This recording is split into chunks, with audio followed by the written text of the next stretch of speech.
जीव जिस प्रक्रम द्वारा अपने संख्या में वृद्धि करते हैं कहलाते हैं जनन, उत्सर्जन, श्वसन, सभी। आपका आंसर करेक्ट क्या हो जाएगा? जनन। चलिए नेक्स्ट क्वेश्चन देखते हैं। क्वेश्चन नंबर 2 का संतान की उत्पत्ति होती है। संतान की उत्पत्ति होती है तो प्रक्रम, उत्सर्जन, श्वसन और जनन। तो आपका आंसर क्या हो जाएगा? जनन। संतान की उत्पत्ति होती है तो जनन प्रक्रिया द्वारा। जीवों की कोशिका में पाया जाता है तो ऑप्शन है केंद्रक, आरएनए, प्रोटीन, कार्बोहाइड्रेट। क्या कर रहा है? जीवों की कोशिका में पाया जाता है तो क्या पाया जाता है आपका? तो आपका हो जाएगा केंद्रक। केंद्रक। चलिए नेक्स्ट क्वेश्चन देखते हैं। गुणसूत्र निर्मित होती है किससे? डीएनए और वसा, डीएनए और प्रोटीन, डीएनए और कार्बोहाइड्रेट, इनमें से कोई नहीं। तो आपका हो जाएगा डीएनए और प्रोटीन। गुणसूत्र निर्मित होता है किससे? डीएनए और प्रोटीन से। आनुवांशिक गुणों का वाहक है। आनुवांशिक गुणों का वाहक है तो क्या है आपका? आनुवांशिक गुणों का वाहक जीन होगा, सॉरी। आनुवांशिक गुणों का वाहक गुणसूत्र होगा। आनुवांशिक गुणों का वाहक गुणसूत्र होगा। जन्म के कितने प्रकार होते हैं? सॉरी, जन्म नहीं, जनन के कितने प्रकार होते हैं? तो जनन के 2 प्रकार होते हैं। कौन कौन? लैंगिक और अलैंगिक। लैंगिक और अलैंगिक। जीवों में जनन कितने तरीके से संपन्न या जीवों में जनन कितने तरीके से संपन्न है? नाम बताएं। तो कौन है? लैंगिक, अलैंगिक, लैंगिक और अलैंगिक, और इनमें से कोई नहीं। तो आपका क्या हो जाएगा? लैंगिक और अलैंगिक।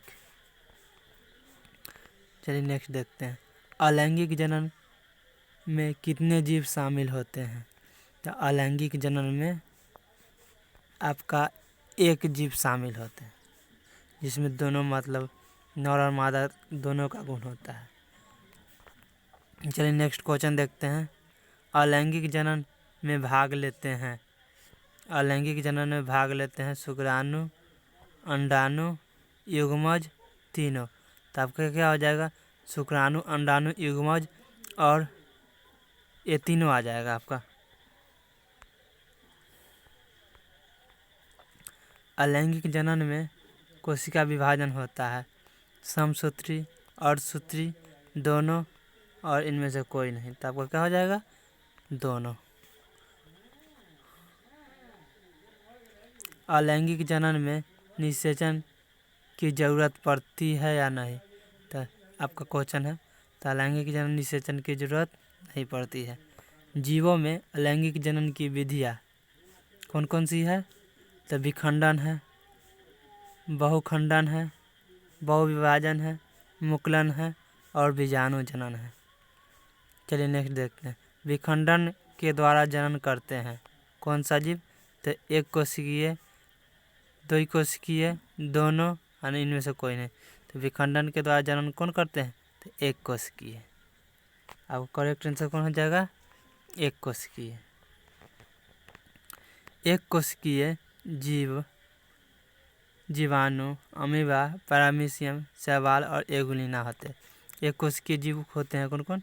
तो जीवाणु, अमीबा, पैरामीशियम, शैवाल और एगुलिना होते हैं।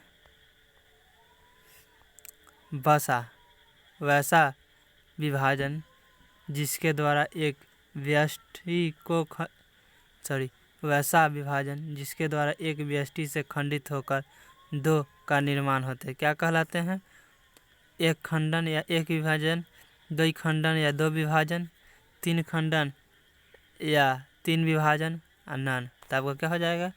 2 खंडन और 2 विभाजन। चलिए एग्जाम्पल देखते हैं। एक कोशिकीय जीव जीवाणु, पैरामीशियम, अमीबा, क्लाइडोमोनास यूग्लिना ईस्ट द्विखंडन जनन कहते हैं। द्विखंडन जनन किसमें होता है? तो एक कोशिकीय जीव पैरामीशियम क्लाइडोमोनास यूग्लिना ईस्ट में द्विखंडन जनन होते हैं।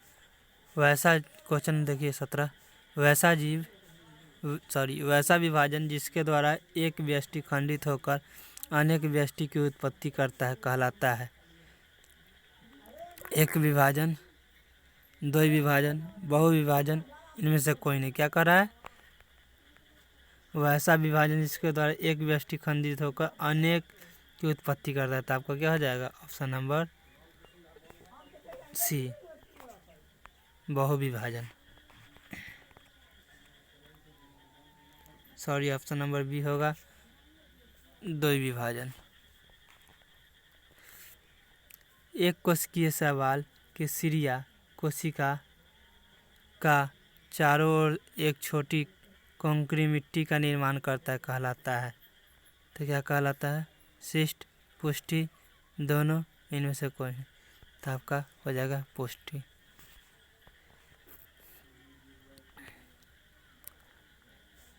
जनन जीव उत्पन्न होते हैं